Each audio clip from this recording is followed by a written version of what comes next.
Bonjour mes amis, vous savez, pour un humain normal, il n'y a rien de plus choquant que l'image d'un enfant mort. Alors depuis ce matin, le système politico-médiatique nous montre qu'il est arrivé à un stade de désespoir. C'est-à-dire que devant le refus des Européens d'accepter ce qu'ils appellent des migrants, le système est en train de jouer sa carte la plus lourde. L'enfant, le cadavre d'enfant de 3 ans sur une plage. En termes de culpabilisation, on ne fait pas mieux. En fait, ce qui m'étonne avec les repères moraux de ces gens, c'est qu'on a cet enfant qui a fui un endroit, n'est-ce pas? Qui a fui un endroit où on tue les enfants, et les adultes aussi, où on commet des massacres, où on vend des gamins, des gamines dans des cages pour leur en faire une exploitation sexuelle, n'est-ce pas? Et cet enfant fuit cet endroit et fuit ces atrocités. Et durant sa fuite désespérée, il trouve la mort. Et c'est la faute à qui? Ce n'est pas la faute des gens qu'il fuyait, c'est la faute des gens vers qui il allait, comme par miracle. De plus, je constate que les cadavres d'enfants, ces chez receleurs de cadavres, ont une valeur qui varie en fonction de ce qu'on veut en faire, en fonction du message qu'on veut faire passer. Je vous donne un exemple. Il y a 2 ans, il y avait cette fameuse attaque chimique, nous disait-on, aux environs de Damas.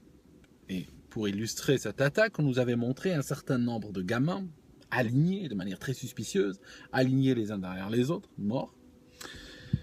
Et il semblerait, ils portaient tous une sorte de brassard ici, ou une sorte de garrot, montrant que quelqu'un leur avait fait une intraveineuse. Je pense personnellement qu'il n'y a pas eu d'attaque chimique, je pense que plutôt on les avait piqués au T4 ou une substance comme ça.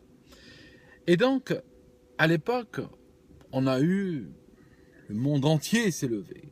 Comment peut-on tuer des enfants? Le régime de Assad vient de passer la ligne rouge. La ligne rouge utilise la terminologie d'Obama à l'époque.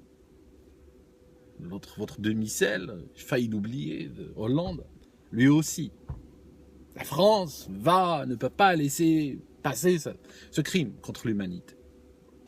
Quelques semaines plus tard, on apprend par des enquêtes croisées, par des enquêtes dont une enquête d'une université de Boston, du département scientifique, images satellites à l'appui, qu'il n'est pas possible que cette attaque eût été commise par le régime de Damas, mais qu'elle était en fait une mise en scène de ISIS. C'était eux qui avaient commis cette attaque, c'était eux qui avaient tué ces enfants pour pouvoir émouvoir l'opinion publique contre Assad. Et là, qu'est-ce qui se passe? Soudainement, la valeur de ces cadavres d'enfants tombe à zéro. Leurs actions, c'est pratiquement une entreprise qui fait faillite. C'est boum, ils vont directement vers le sol. Là, soudainement, plus personne n'en parle. Ça n'intéresse strictement personne. D'accord? Donc, vous voyez bien que c'est pour ça que je traite ces gens de receleurs de cadavres, parce qu'ils n'ont strictement aucune forme d'humanité, ils n'ont strictement rien. C'est, je te prends un cadavre, je te le mets sous la gueule. Si je dois te soutirer de l'argent, si je dois faire plier certaines de tes positions politiques ou autres, voilà, je te le mets sous le nez. Sinon, je l'utilise pas parce que ça m'intéresse pas. Les enfants qui souffrent, les enfants qui meurent, ça ne les intéresse pas au fond. Ça ne les intéresse que si ils peuvent utiliser l'image de leur cadavre pour faire avancer leur agenda. C'est tout. Ah, aussi simple que ça. Donc, voilà, nous sommes dans une situation aujourd'hui où nous sommes sommés d'être généreux. N'est-ce pas? On a des milliers de gens qui débarquent de partout et il faut être généreux par la force. D'accord? Ce qui va se passer, c'est que ces gens qui sont en train de débarquer aujourd'hui, ça va être les banlieues de demain. Ça va être des banlieues dont nous, les générations qui viennent, vont devoir les nourrir, vont devoir s'en occuper jusqu'à ce que mort s'en suive. D'accord? Maintenant, j'ai failli presque dire, entre parenthèses, que vu qu'il n'y a que des mâles, ils ne risquent pas de causer une explosion démographique. Mais bon, on ne sait jamais. Alors, voilà, je regarde ces news et franchement, la prochaine fois que je voyage en Europe, quand on me demandera de montrer un passeport, je refuserai de le montrer. Okay? Parce que je vois que finalement, j'ai rien compris. Je vois que les gens qui veulent passer par une immigration légale, qui veulent travailler, qui veulent payer des impôts, participer à la construction donc des pays de l'Europe, ceux-là, ils valent rien, d'accord? Il faut plutôt arriver en masse et puis passer par-dessus la frontière et puis réclamer des droits. Non, parce que ça ouvre des droits, visiblement.